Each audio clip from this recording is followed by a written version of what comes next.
Wouldn't you all love to be the king and queens of the world? The royalty that comes along with it, the luxury that you can enjoy along with it, the power that you get along with it, the good that you can all do about it. But recently, I watched a series called The Crown on the Netflix. And as I've watched the series, I realized that the entire responsibility of managing the kingdom, managing the crown, had been such an overwhelming burden on a royal family, where the royal family could not express their emotions. They couldn't go out and meet people as they wanted, or rather, even meeting people as a regular engagement used to be a burden, but they had to fulfill it because they were the king and queens, and they had this responsibility of fulfilling all that came along with the crown. And this goes along to say with the jobs that we have, right? We try to look for jobs that fit into all of our demands, all of our needs, all of our necessities. Now, when we say that we like a job or we don't like a job, why do we say that? What is the metric, or what is the template that we compare an ideal job has to be with the job that we are doing? Amazon founder Jeff Bezos said that even if you find yourself liking your job more than half of the time, I think you should stick with it, because that is one of the best jobs that you have. Because if you deal with all the pros of a job, if you deal with all the benefits that come along with the job, you will definitely have certain things which you don't like, but you need to learn to sustain with those areas. You need to learn to work with those areas which you don't like. So if you have a job which empowers you with a lot of decision making, that the con of the job is you will have to constantly be engaged with people, talk with people whom you don't like speaking to. If you have a job which pays you very highly, you will have to deal with long working hours. If you like a job which is situated in an excellent location, you might have to deal with the cons of traveling there on a daily basis. Now, when we talk about the pros and the cons of a job, we match it to a fixed template. Now, where does that template come from? That template comes from something known as the principles of management, which was designed by Henri Fayol. Henri Fayol is known as the father of management. He was essentially a French mining engineer who lived from somewhere in 1840s to 1925, and somewhere in the 20th century he designed something known as the principles of management. Now, these principles of management were westernized terms, were westernized thought processes which got percolated, which got spread out to industries worldwide. Now, why were these principles of management designed in the first place? Well, we all know that humans came across various stages of evolution. We were essentially monkeys. We were living in forests. From monkeys, we evolved into humans, and we were just roaming into forests as hunter-gatherers.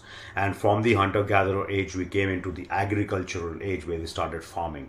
From agricultural age, we started developing tools. We started creating fire. We started creating various tools of cutting and sewing. And with that, we started producing things. As we started producing things, we started trading things for barter. So if I produced shoes and if you produced rice, I would trade the shoes that I produce and buy some rice from you. But this was all good when it worked in smaller communities, in smaller areas. This just blew out when it had to, when the mass production, when the mass industrialization came into picture. And then you needed a set of guidelines for companies and organizations and business owners to follow, so that you can maximize productivity, so that you get the best output out of your resources.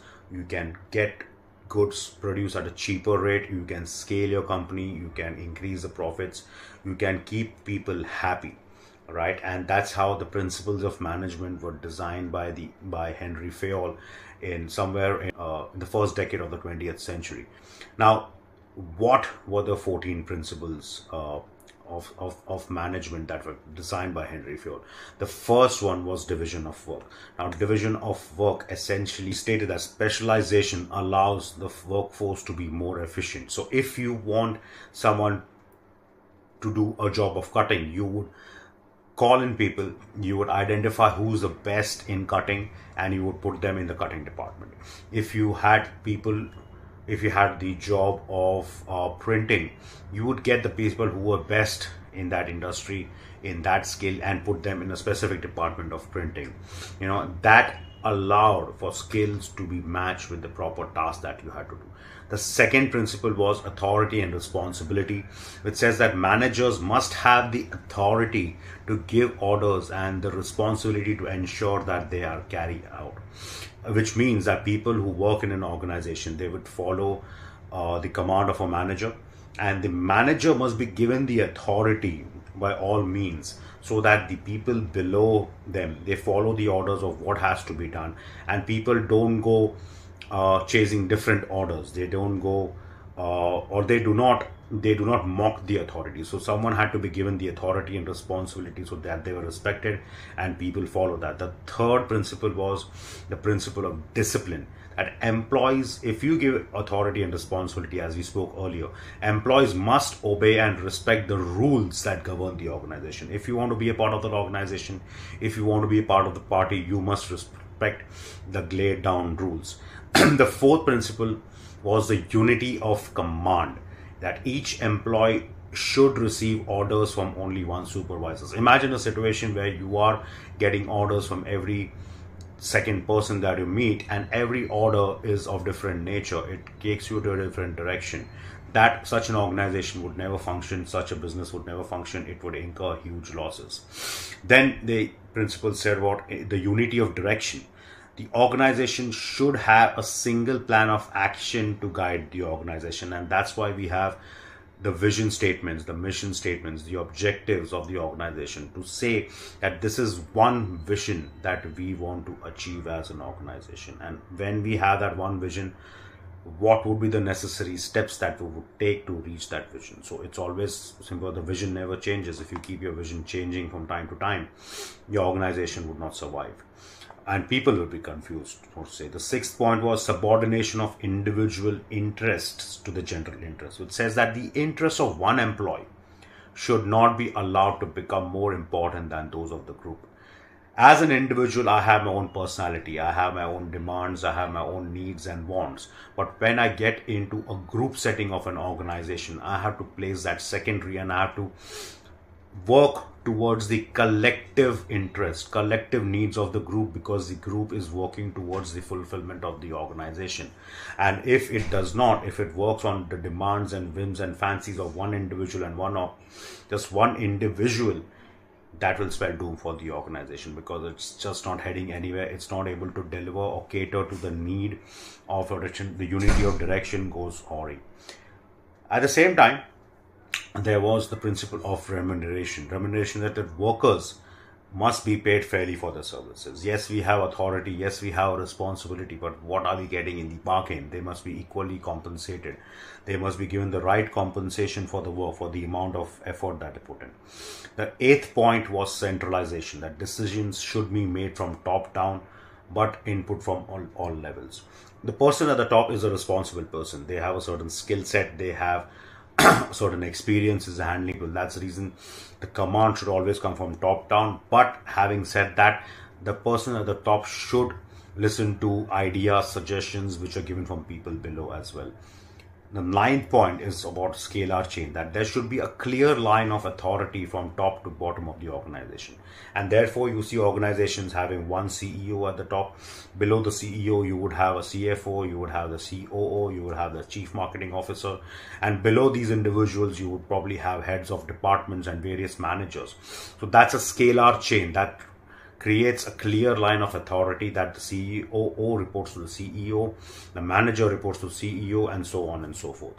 The 10th point talks about order, that materials and people should be in the right place at the right time. There should be proper order of doing things. There should be a method of doing things. If I require certain amount of resources to produce something or to manufacture something, then the raw material for those products should be available at the right place at the right time. I cannot be waiting. At the same time, the people who would execute orders or the people who would execute the task should also be present over there. So, the timing, the discipline, the schedule adherence, everything comes into picture over here.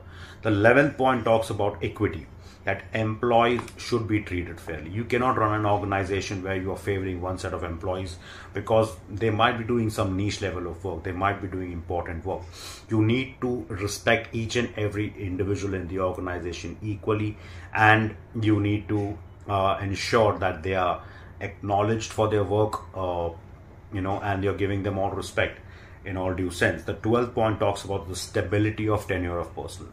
Henri Fayol said that if you have an organization where you're training people, where you're keeping people along with you, but after a while people just keep leaving the organization for whatever reasons, then you have a high employee turnover.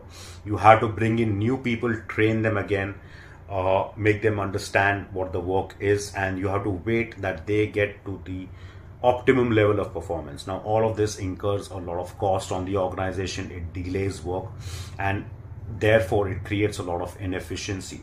And hence, Henri Fayol said that stability of tenure of personnel is an important rule or an important principle in the 14 principles. 13th point is initiative, that employees must be given the freedom to express themselves. They must be given the freedom to giving out ideas that works towards the goal, towards the 5th point, which is the unity of direction. It should converge into the objectives, into the vision of the people. And that will not come just from one person, but from everyone. So people should be naturally given the power to take initiative. And the 14th point is esprit de corps, the most important point, at least in today's world, is that promoting team spirit will build harmony and unity within the organization. You can work for an organization which is paying you well, but if it is not treating you well, if it is not taking your initiative and your ideas into account, and there is no spirit of bonding, you will not survive in the organization for long. So these are the 14 principles of management that were designed or that were written down by Henri Fayol, which went on to become the Bible of how organizations would work in the years to come. Now, why the principles of management really flourished was, if you look at the time when the principles of management were written, it was just before the First World War, or just before the first the major world wars that happened. And during the World War, economies collapsed. The great powers, the great European powers, the imperial powers, they all went almost bankrupt. In 1929 to 1930, they had the Great Depression in the US. And there was a point of time where there was only destruction all over. Resources were bleak. The economy the stock market literally tanked about 95%. And now economies and the leaders had to revive the economy. They had to revive their countries. And they needed a direction to move into. If they had to really work on globalization, they had to really work on something known as capitalism, because communism and socialism really failed as an ideology in Second World War.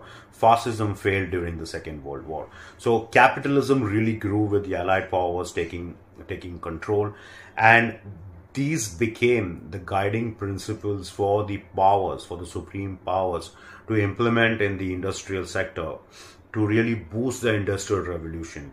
And alongside with, people were really down, people were really depressed. Happiness became a component that was sold in a big way by companies, by advertising agencies, by leaders. And to create happiness, happiness got convoluted or mixed with pleasure. What really was getting sold was pleasure to the market. And to please people, you had to please them with goods. You had to please them with things they didn't even realize they would need, but they would supposedly elevate the lives and the quality of people. And when you're sending that message out to people all across the world, especially in the Western world, you wanted companies who produce these goods to work at a larger level, at a very efficient level, globalize their operations, deliver goods not just in one territory, but are able to send their goods out, whatever they created, in all over the market. And that's how you will be able to sell these goods. That's how you will be able to increase the economy. And And therefore, the principles of management and the concept of happiness went hand in hand. They went on together. And then we also had something like the principles of scientific management. The principles of management laid down the basic guidelines, but someone as a gentleman named F.W. Taylor, again around the same time, came out and devised something known as a principle of scientific management, which said that, okay, fine, we have these 14 rules, but how do we measure the efficiency, bring about efficiency by measuring work? So it spoke about scientifically studying each part of the task rather than using traditional work methods. Taylor proposed that the work task should be studied scientifically to determine the most efficient way to perform them, right?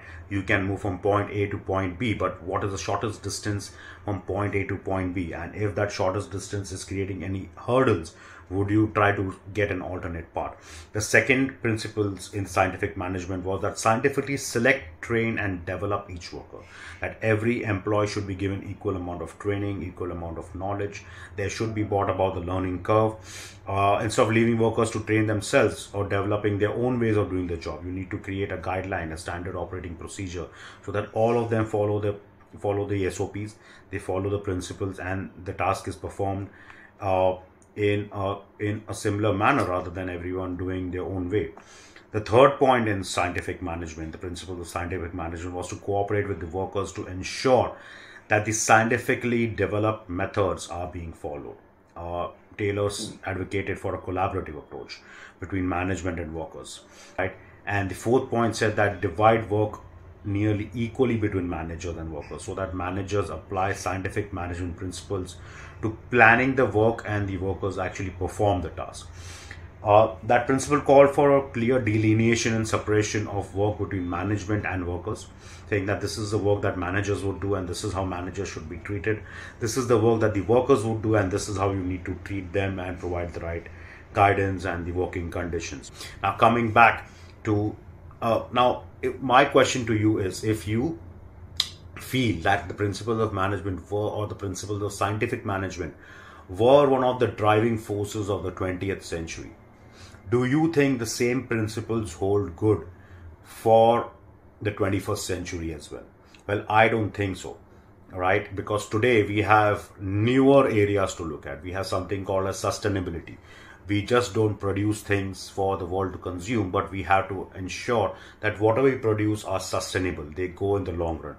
We have to ensure that the environment is taken care of. We have to ensure that the goods that are produced in a way which does not hamper the nature.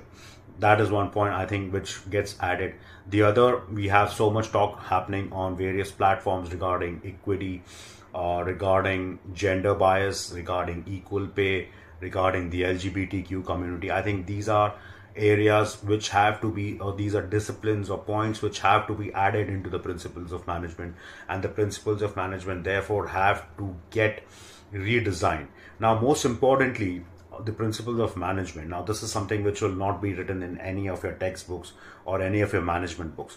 The principles of management are essentially designed towards creating efficiency, right? And that somewhere has become the problem of our modern times, that we try to be so efficient that even a decimal point error can create a huge gap or create losses in millions to a single party, right? And therefore we are so fixated on the point of efficiency that we forget to realize that errors or risks can emancipate from anywhere, right? Therefore, the principles of management should focus on having a little bit room for inefficiency as well, because we live in such a volatile world. We live in such an uncertain world that wars can be created at any point of time. Economies can collapse at any point of time. Globalization has got everyone linked on a thread. So how do we, if that thread is tightly held with efficient processes, if even a single break at any point in that thread will bring down the whole network down, creating a domino effect. So we need to have a bit of elasticity. That elasticity can be created by creating some room of efficiency, right? Don't try to be perfect all the time.